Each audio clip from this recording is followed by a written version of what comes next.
సాందీపని ఆశ్రమం శ్రీకృష్ణుడు చదువుకున్నది ఆశ్రమం.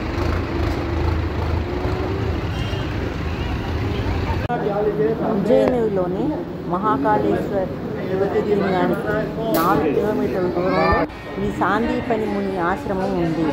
శ్రీకృష్ణుడు బలరాముడు తమ 11వ ఏట ఈ ఆశ్రమానికి వచ్చారు. సుధాముడితో స్నేహం ఏర్పడింది ఈ ఆశ్రమంలోనే. 64 రోజుల్లో 64 కళ్ళు అభ్యసించారు శ్రీకృష్ణుడు ఈ ఆశ్రమంలోనే. 11 విద్యలు అభ్యసించారు. ఇది సాందీ ముని ఆశ్రమం, ఉజ్జయిని, మధ్యప్రదేశ్.